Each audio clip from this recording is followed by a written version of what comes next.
सबको और कोई भी लेके रोती है।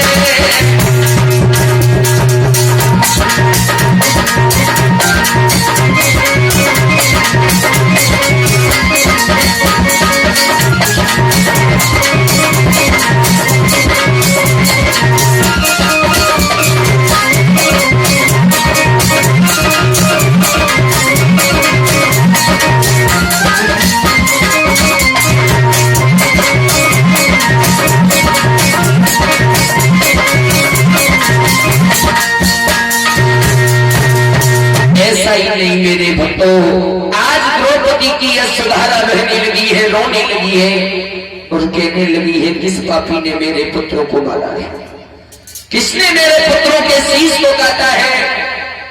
आज द्रौपदी रो रही है तो पांचों पांडव जब आए हैं लौट करके,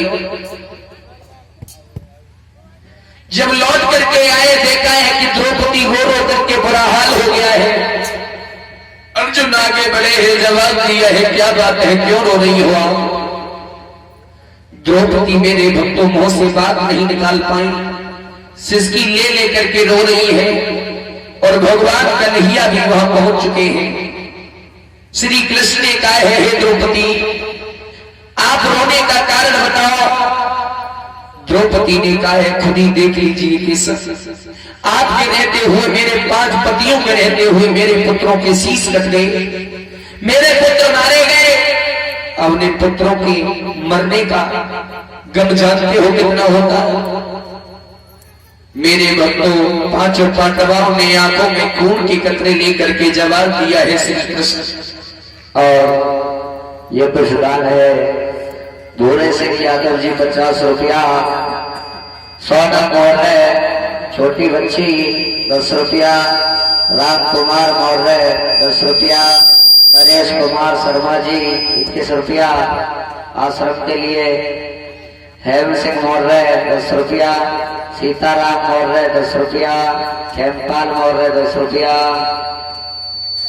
सिद्धार्थ छोटा बच्चा 10 रुपया, खुशीराम यादव 10 रुपया, सोनू मौर्य 10 रुपया, वीर सिंह मौर्य 10 रुपया, ग्रीश यादव 10 रुपया, श्याम मौर्य 20 रुपया, भूरे सिंह कश्यप 10 रुपया, विकास मौर्य 10 रुपया, नेत्राम मौर्य 10 रुपया, आयुष मौर्य 10 रुपया, शीला मौर्य 10 रुपया, सुदामा मौर्य 11 रुपया, सुभाष मौर्य 10 रुपया, जगमोहन सिंह यादव 50 रुपया, मयंक कश्यप 10 रुपया, टैनी यादव 21 रुपया, समीर 10 रुपया,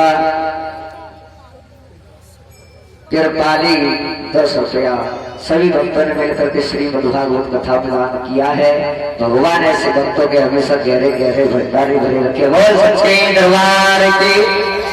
आज मेरे भक्तों द्रौपदी जब रो रही है तो श्री कृष्ण अर्जुन से कहते हैं अर्जुन ये पाप जिसने भी किया है आप उसे छोड़ना मत, लेकिन पहले ये पता लगाओ कि आखिर वो पापी कौन है जिसने द्रौपदी के 5 पुत्रों के शीश को काटा है।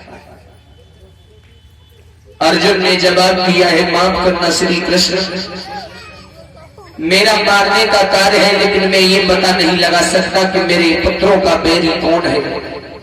आज श्री कृष्ण को अर्जुन रथ पर बिठाने के बाद जब उस पापी को ढूंढने के लिए चले तो इधर अश्वत्थामा उसी रास्ते से गुजर रहा है, भागता घूम रहा है, कहीं मुझे कोई देख न। मेरे भक्तों जब भगवान कन्हैया और श्री कृष्ण और अर्जुन जब चले हैं तो देखा है अर्जुन की नजर अश्वत्थामा के रथ पर पड़ी है और जैसे ही अश्वत्थामा ने अर्जुन को देखा तो अपने रथ को लेकर के भागा और जैसे ही रथ को लेकर भागा अर्जुन ने श्री कृष्ण से कहा है केशव ये रथ लेकर के भाग रहा है यही मेरे पुत्रों का बैरी है, अन्यथा अगर ये बैरी न होता तो मुझे देख करके भागता न। कायर हमेशा गढ़ छोड़ के भागते हैं, इसी ने हमारे पुत्रों का वध किया है। आप अपना रथ आगे बढ़ाइए, आज भगवान ने जब रथ आगे बढ़ाया है तो अश्वत्थामा को अर्जुन ने पकड़ने के बाद मारना चाहा तो श्री कृष्ण ने रोक लिया, जवाब दिया अर्जुन ऐसी गलती मत करो, इसे हस्तिनापुर लेकर चलो और द्रौपदी के सामने इसे दंड दिया जाएगा। मेरे भक्तों, आज जब अश्वत्थामा को बंदी बना करके श्री कृष्ण अर्जुन जब द्रौपदी के सामने लाए हैं, पांचों पांडवा खड़े हुए हैं, आंखों में खून के कतरे लेकर, बदन में गुस्सा छाई हुई है, और जैसे ही अश्वत्थामा को देखा अर्जुन ने जवाब दिया है, हे द्रौपदी यही तेरे पुत्रों का बैरी है, इसीलिए पांचों पुत्रों के शीश काटे। मेरे भक्तों, आज अश्वत्थामा को मारने के लिए जब उद्यत हुए हैं तो भगवान श्री कृष्ण ने रोक लिया, अर्जुन ये ब्राह्मण का पुत्र है और द्रोणाचार्य का पुत्र है, ब्राह्मण को मारना भी उचित नहीं है, और बाल हत्या के जो बाल हत्या करता है, बच्चों का वध करता है, उसे छोड़ना भी नहीं चाहिए। अर्जुन कहने लगे, प्रभु आपने तो मुझे फांस दिया, क्यों? आप ये भी कह रहे हो कि ब्राह्मण को कभी मारना नहीं चाहिए, गुरु के बेटे को कभी मारना नहीं चाहिए, और ये भी कह रहे हो कि बच्चों की हत्या करने वाले को कभी छोड़ना भी नहीं चाहिए। अब समझ में नहीं आता मैं क्या करूं, ये भी आप खुद ही करो। भगवान श्री कृष्ण बोले, ये ब्राह्मण का पुत्र है और गुरु द्रोणाचार्य हमारे पूजनीय है, ब्राह्मणों की सेवा करना हमारा धर्म है, लेकिन इसने द्रौपदी के 5 पुत्रों को मारा भी है, तो मेरी एक बात मानो, क्या अब तुम्हारे हाथ में जैसा तुम्हें करना है, अगर मारना है तो मार दो, छोड़ना है तो छोड़ दो, लेकिन ये गुरु का पुत्र है, ब्राह्मण का पुत्र है, और इसने तुम्हारे बच्चों को भी मारा। आज अर्जुन को एक बात याद आई है मेरे भक्तों, अर्जुन ने अपनी दिमाग शक्ति द्वारा और एक उपाय किया है। अश्वत्थामा के मस्तिष्क में एक बहुत जादुई मणि लगी हुई, और वो मणि ऐसी थी मेरे भक्तों, उस मणि में इतनी शक्ति थी कि अश्वत्थामा बहुत बलवान था। उससे जितना भी युद्ध करता था, जितनी भी लड़ाइयां करता था, केवल उस मणि के सहारे से। अर्जुन ने क्या किया है मेरे भक्तों, हाथ में तलवार ली है और अश्वत्थामा के मस्तिष्क से जब वो मणि निकाल दी, अश्वत्थामा का अपमान, अश्वत्थामा के जनेऊ गला हुआ था, जनेऊ तोड़ दिया, वस्त्र फाड़ दिए, आज अश्वत्थामा को अपमानित कर दिया। भगवान श्री कृष्ण बोले, अर्जुन धन्य हो, ब्राह्मण का अपमान कर देना ही वो मरे हुए के समान होता है मेरे भाई। जिसने ब्राह्मण का अपमान कर दिया वो समझो मर गया। और श्री कृष्ण बोले, अब तुम्हें कुछ करने की जरूरत नहीं है, इसकी मणि निकाली है, इसका अपमान किया है, अब इसे मारना भी हमारे लिए अच्छी बात है, क्योंकि मरे हुए को मारना कहीं की बहादुरी नहीं है, ये मर चुका है और इसे ऐसे ही छोड़ दो। मेरे भक्तों, आज अश्वत्थामा का अपमान करने के बाद, वो मणि निकालने के बाद अश्वत्थामा को बेइज्जती करके जब निकाल दिया है, रथ के पीछे बांध लिया और गांव से बाहर कर दिया। लेकिन अश्वत्थामा की ज्वाला खत्म नहीं हुई और अश्वत्थामा एक बात सोचने लगा कि मेरा अपमान किया है पांडवों ने, मेरी मणि निकाली है, मेरे जनेऊ को तोड़ा है, लेकिन इसका बदला मैं जरूर दूं।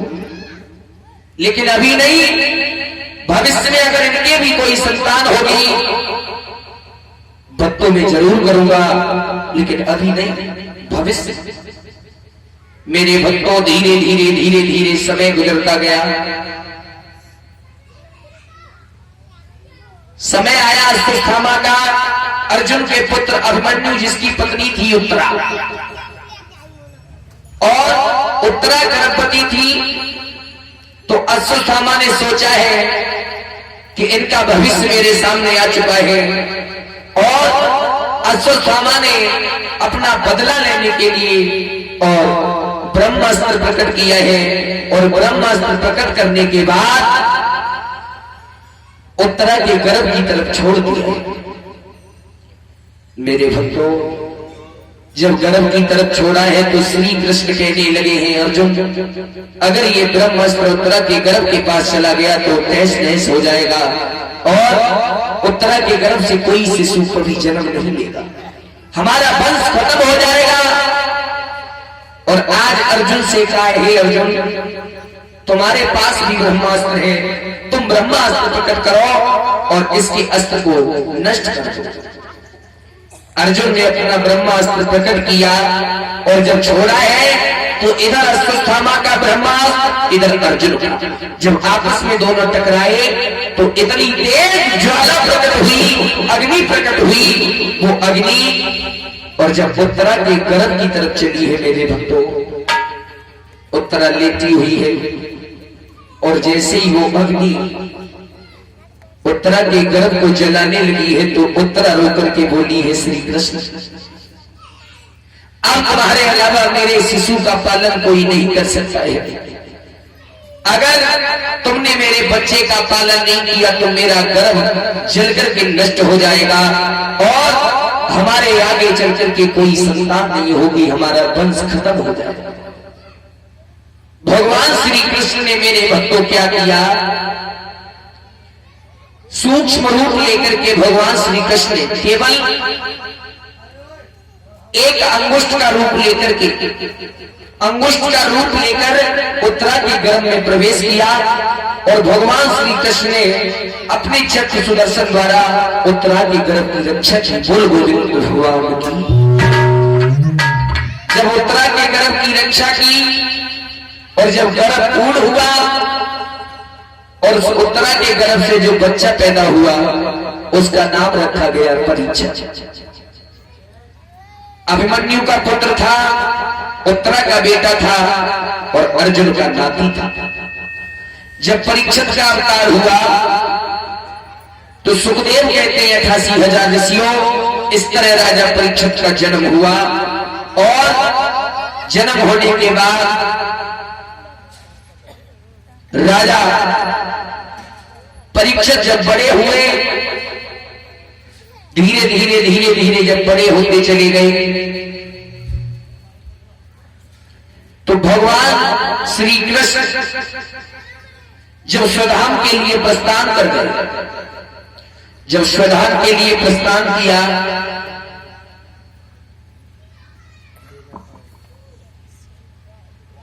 स्वधान के लिए जब प्रस्थान किया है तो कुंती को पता चला है कि भगवान श्री कृष्ण स्वधान के लिए प्रस्थान कर गए। तो कुंती रोने लगी और कुंती से भगवान के जाने का दुख सहन नहीं हुआ तो कुंती ने अपने प्राणों को छोड़ दिया। और जब कुंती ने छोड़ दिया तो पांचों पांडव सोचने लगे, कुंती चली गई, मां चली गई, श्री कृष्ण चली गई तो भला हम रह करके क्या करेंगे।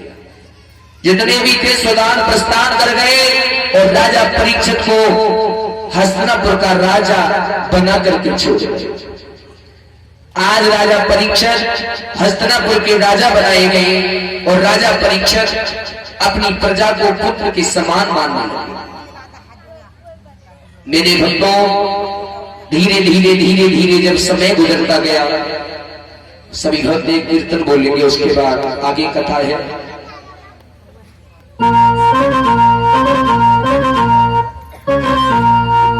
और जितने भी भक्त पंडाल में बैठे हैं सभी गुनगुनाते हुए बोलेंगे,